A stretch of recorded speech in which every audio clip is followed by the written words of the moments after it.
So you went from the minors to the majors with skipping a couple steps there, right? I mean, that went very quickly. Were you surprised by that? Like, what did you feel when they said you were I was moving surprised up? because my first year, being 17 years old, starting out of high school, I was a mama's boy. I have 5 other siblings. I'm the youngest by 13 years, so everybody spoiled me. First time leaving home, I cried every day, calling home every day. And my dad's like, stop calling here. You either come home or stick it out. And then my mom on the other hand, she's like, well, your dad don't get home from work at such time. Call between these hours. Yeah. So the first year I did okay. It was only 2 months, but I was homesick. My first full season was the next year. I was in Lynchburg, Virginia. I started off 0-3. They was talking about sitting me down. I worked with my pitching coach on a couple of things about pitching inside because I would not pitch inside because in high school I hit a kid in the head and the paramedics came on the field. Oh, wow. So I was afraid to pitch inside. So he told me, pitch inside. If the guy hits the ball hard off of you, the next guy, I want you to knock him down, meaning throw it tight while he goes down. If the guy hits a hard off of you, I want you to hit the next guy. So after starting off 0-3, I learned about pitching inside, and I ended up 19-4 the rest of the season after 0-3. So technically, I went 19-1 the rest of the way. I got called up to AAA. That's the league right before the majors. Right. And Davey Johnson was the manager, and he said wherever he managed the following year, he's going to take me with him. Got it. Joyce Bamberger was the big league manager before him. He resigned. Davey got the job, and he stuck with his word and brought me to spring training, and I made the team out of spring training as a 19-year-old. Wow. So he followed through on his word. Yes. Yeah.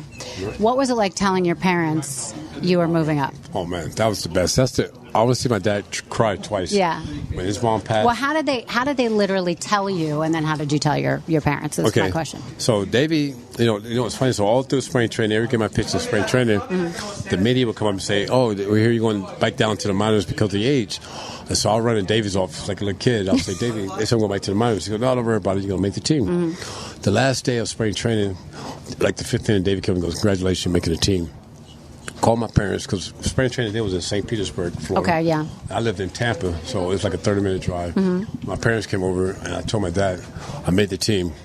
He couldn't say congratulations, nothing. He just see the tears come down. Aww. My dad was one of those guys that he grew up in like the country, like in the 6th of Georgia, where men don't cry, men don't hug, stuff like that. But so to see that him was cry, emotional for him. Yes, so it was his dream come true because initially his dream became my dream of playing baseball because my brothers, they played a little bit, but they weren't that good. And then he always wanted to play, so he coached. And then for me to make it that far, it was like, it was a definite dream for him. Amazing. So now you head up to New York, right? You're up in the city. Right. Are you homesick still?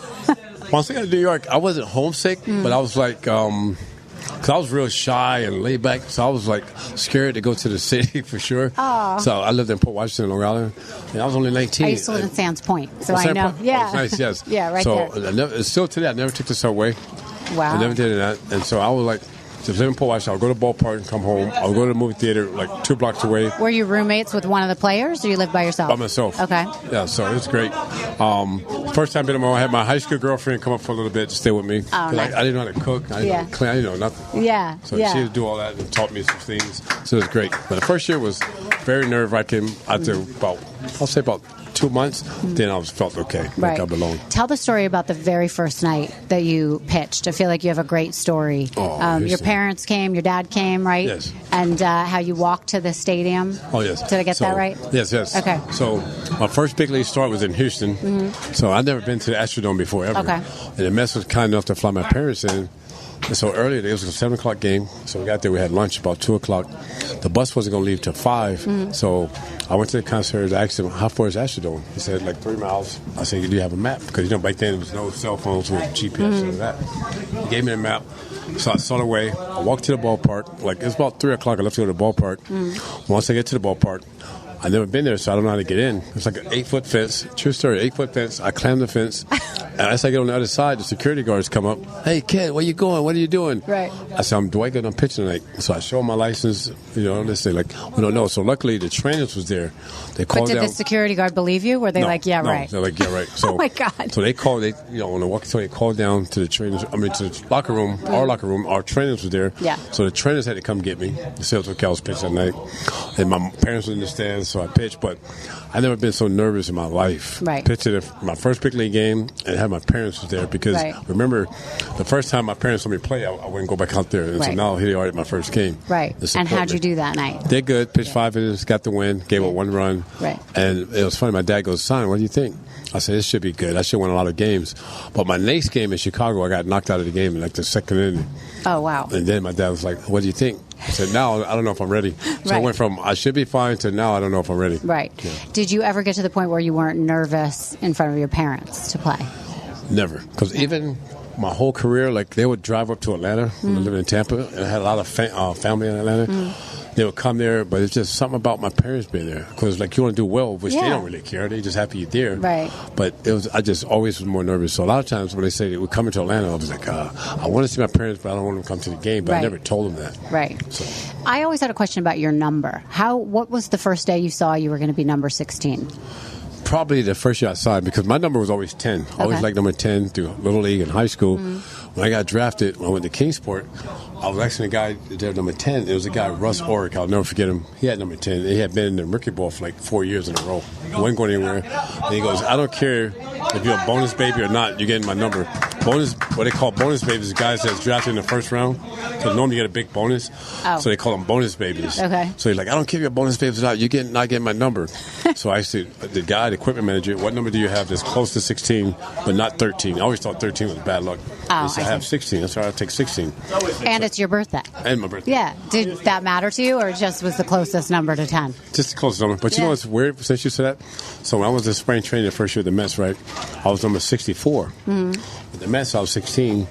And with the Yankees, I was number 11. My birthday is 11, 16, 64.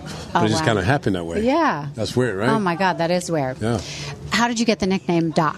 So Doc comes from, I used to tell people basketball, but actually my dad's best friend was a doctor. So he did autopsies. And when I was very young, I used to go with him to see the autopsies. I don't know why I had the interest, but like today I would not go in there. No way. But when I was young, I would go in there and watch him do it. I mean, you got body parts hanging and stuff. So he would always tell my dad he's going to be a doctor. He's not going to be a baseball player. And so for some strange reason, every time I would pitch in Little League, he would always say, come on, Doc, strike him out, Doc. And when I got to high school, he would say the same thing. Before every game, my dad and his friend would have a couple of drinks. They'd watch the game. And every time I get 2 strikes on the batter, he'd like, come on, Doc, operate on Doc. You have another patient, Doc. Put him away, Doc. And the writer wrote it. And so my teammates started calling me Doc. When I got drafted, everybody was calling me Goody. Right. They give everybody nicknames. And so I didn't really like Goody, so I said, back home they called me Doc. Right. It just kind of stuck. Yeah, that's a great story. Now, how did you become Dr. K?